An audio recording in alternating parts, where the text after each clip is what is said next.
My name is Billy Collins, magician, entrepreneur, and most important, a father. And this is Tipsy Talk, a show where I sit down with some very fascinating people in the world of entertainment, business, and influencing. Did I mention that we might have a beverage or two? After many years working behind the bar, I've heard some amazing things. And one thing that has become very apparent to me is that everyone has a story.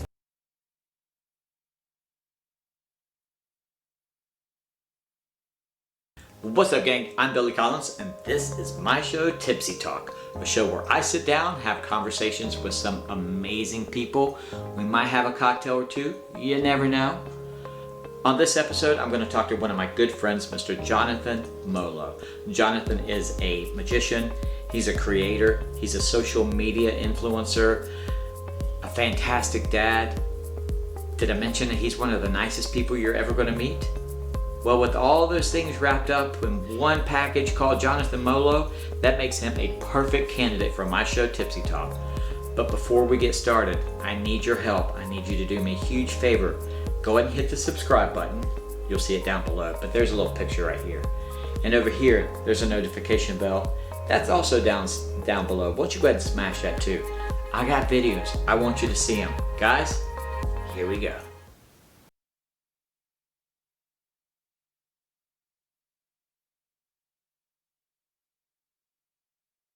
All right, guys, thank you so much for checking out the channel. My friend, my guest today is Mr. Jonathan Molo.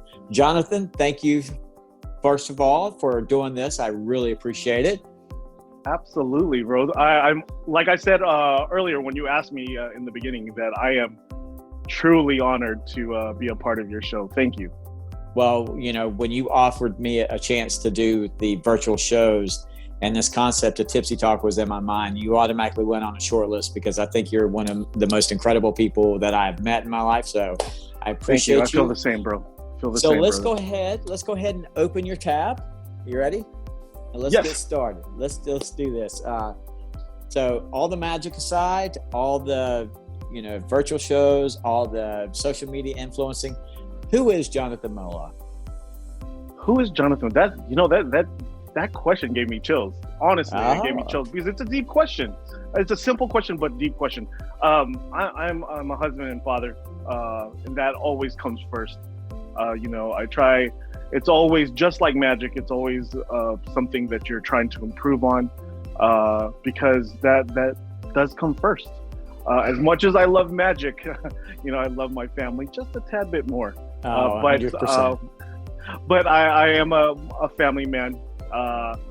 And honestly, it's about spreading love and positivity. I think that's my goal in life, regardless if it's magic or just saying, "Hey, you look very nice today, bro. You're looking good." It's just those kind of little things that I think are very important, especially during this very unique time. Yeah. Very good. So this is kind of takes you back to the family, and I know, but you're a very popular, very well-versed magician. I have a two-part question for you. Sure. One, how did you get your start in magic? Where did the bug hit you or bite you? Sure. Yes. So it's very similar to other magicians. It's a very, very common story in the magic community. I saw David Copperfield vanish the Statue of Liberty on TV, on my parents' old tube TV, and it's something that just the impossible, the how is that possible type of thing, just stuck with me.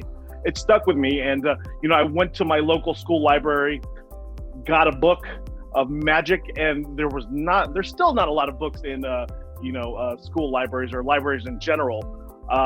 But I try to learn just basic card tricks, and like most people, it was a hobby. I fell out of it because I discovered other things in life, like girls, and right. Then David Blaine brought me back into it with his special street magic. I think that was like 97 or something like that. And then after that, dude, it just with a proper guidance I discovered what magic really is. It's not, hey, look at me, watch what I can do. It's about giving your audience or just people in general a gift of love, and that Aaron Fisher taught me that. I was a student of Aaron Fisher's, and one of the things that just stuck with me was love your audience, and that has transformed my magic and brought it to a different level. Not sleight of hand wise. It was just the way I treat magic. So I think personally, I did sort of the same thing. Now I'm a lot older than you. So I first started watching Doug Henning when I was little, a little kid. And, I learned tricks, here and there I'd pick up stuff. I grew up in the Myrtle Beach area, so we had a big magic influence. And I would go to magic shops. And then as I got older, I kind of got out of it. And then I think being older in magic, getting back into it as older age, you have a little bit a better appreciation for it than just learning tricks. Yes, you are 100% right. And you can't be much older than I am. I'm 41. I'm 47.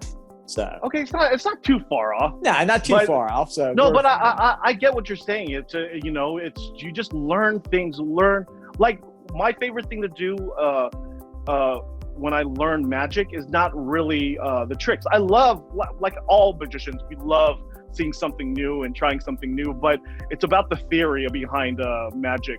And I think the older you get, you just look at magic in a different light, like you were saying. Yeah. Right.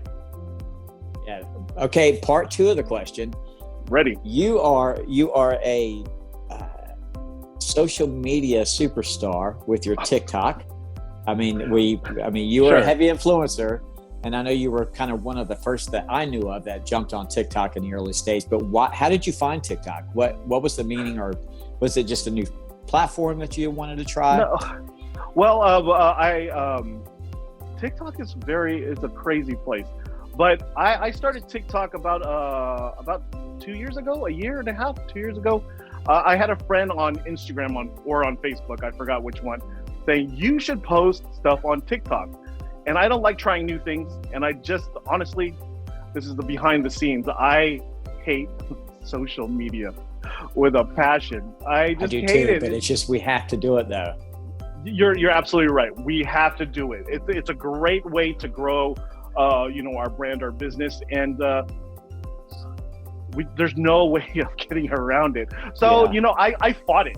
The person, my friend was like, you need to post on TikTok. They're gonna love your magic tricks, and I'm just like, nah, I'm good. I think I'm good. And I was just being difficult. And then one day, I just like, you know what? I'm bored. Let's try it. And I started with TikTok before it blew up. So that's how I was able to gain that fan base. And, my fan base right now is preteens to young teens.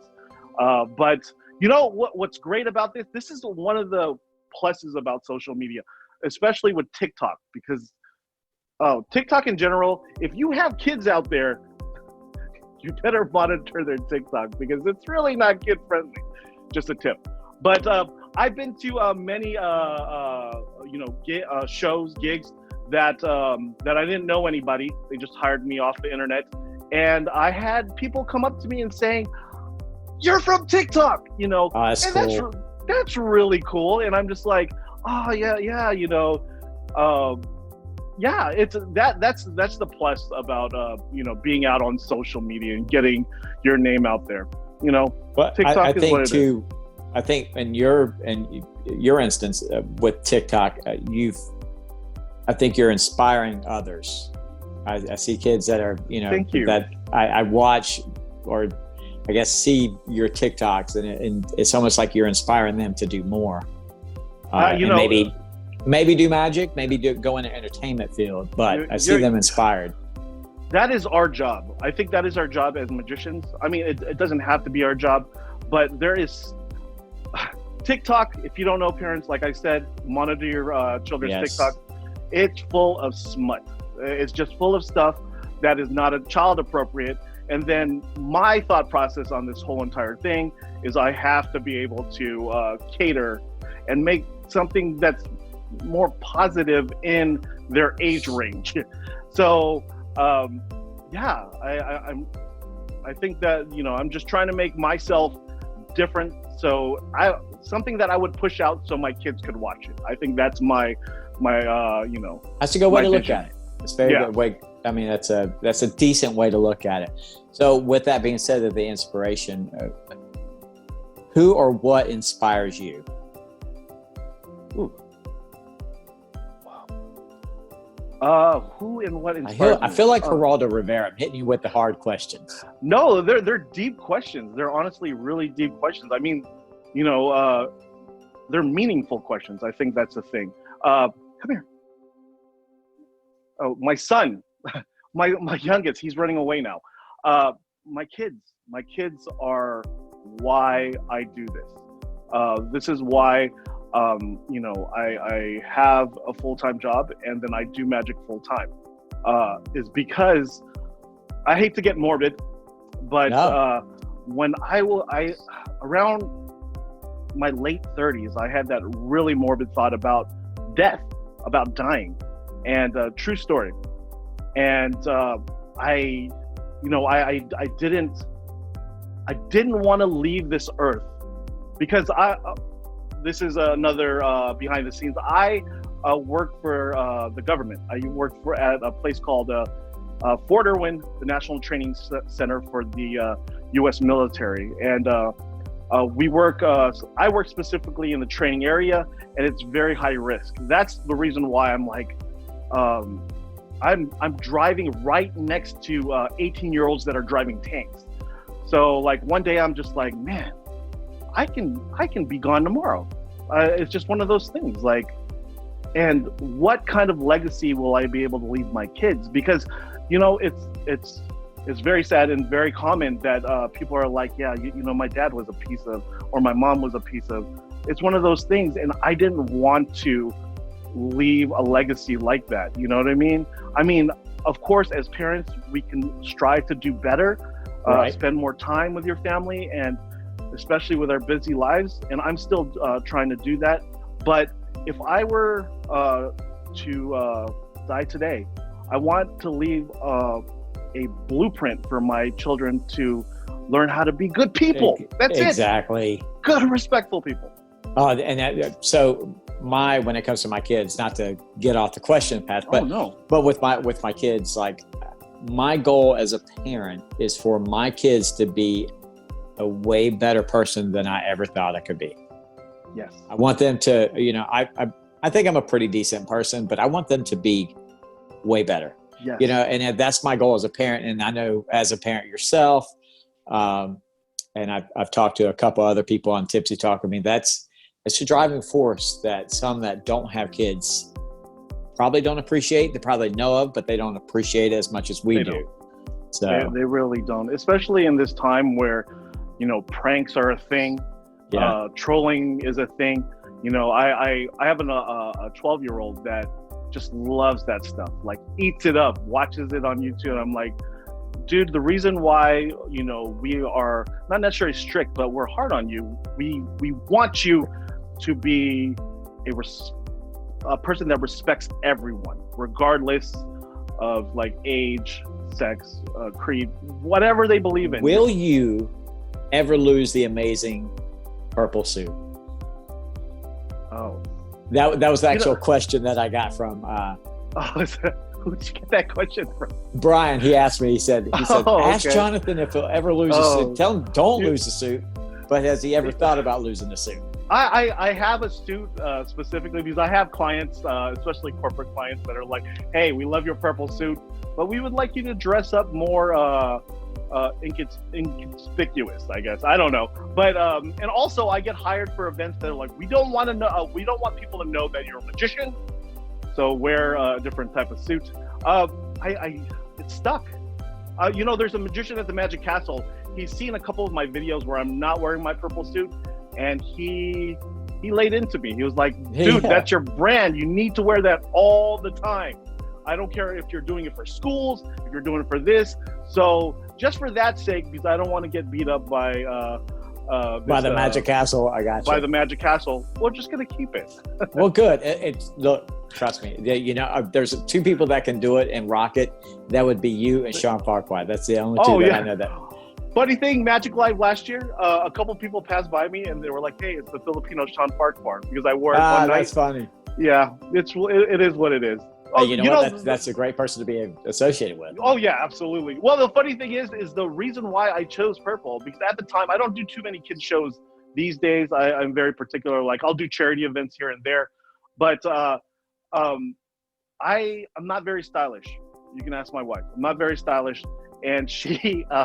So I had to look up. I'm like, I need to buy a suit. I need to buy a suit for my show, And I had to look up on Google what matched my skin tone, because I have if it was up to me, it'd be camo shorts and t-shirts, and it would just be a blob of colors. So same. I struggle with that too. I have two girls that help me out. So my daughters, they're like, Daddy, you cannot wear that. I have 3 boys that are going to inherit my non-stylish, Hey, you got to pass on the trade somewhere. I guess. Right, so when it comes to your shows and to doing magic, walk us through your mindset when you approach a show, when you get ready. Where does your mind go? Sure. First, I make what I call a menu. People call it other things, but I have the menu for today. I get a sheet of paper and I just write my opener, greeting, and then I go down the line of what I'm going to perform, because there's things I want to try out. There's things that I'm like, okay, this is a family group, so I'm gonna add this and that. So my menu, is adjusted accordingly. But in most cases, I keep what I know works, because I hope this is not diverting from your question here. But I used to DJ. I used to, Filipino. I've seen your pictures on Instagram. Yeah, my wife calls it my douche period. I was a douchebag, and this pertains to how I choose my material. I remembered my first DJing gig at a club. I was ready. I brought my crate of records, and I got up to the DJ booth. The dance floor was full, and the DJ was like, "Hey, you ready? You ready to put on your first record?" I'm like, "Cool, I got it." I put on my first record, and people dispersed. They sat down. And I'm like, "Oh, that dance floor's full and it's empty, because okay, they're gonna like the next song. They're gonna love the next song." I put the next song on, still dead.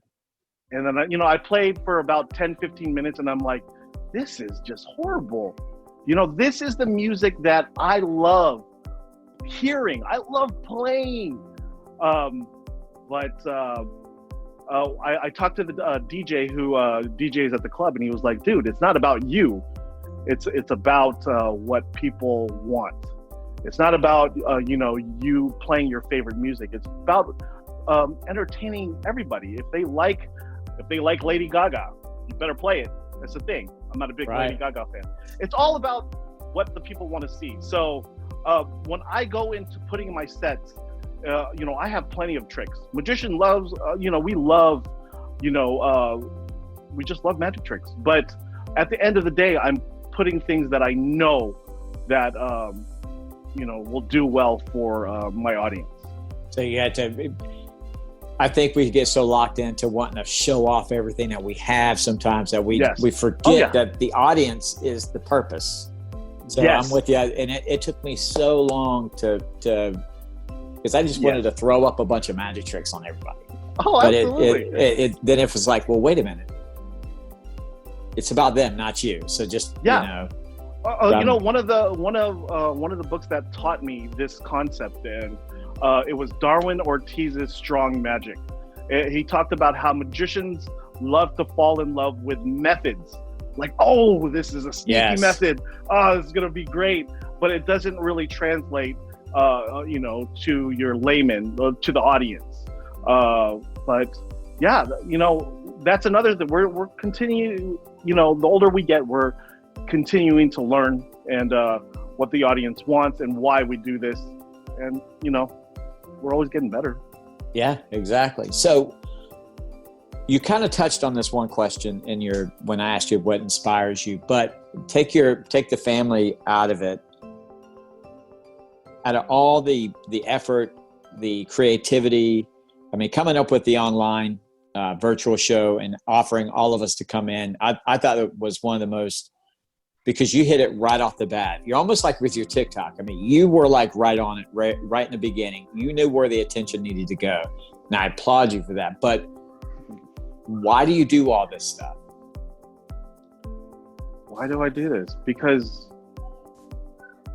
it's hard to divert from the reason why I do it. It's just I'm trying to be an example for my kids, for people. Yeah. And you know, honestly, people like you, people like Brian Sanders, I am very, very thankful to know the people in our magic community, or just in general. There are some amazing people that wanted to be part of the virtual show, and that was enough to inspire me to, like, we need to highlight these people, because these people are talented, they're caring, we're all on the same wavelength with just our thought process on not just magic, but just caring for one another. Right. You know what I mean?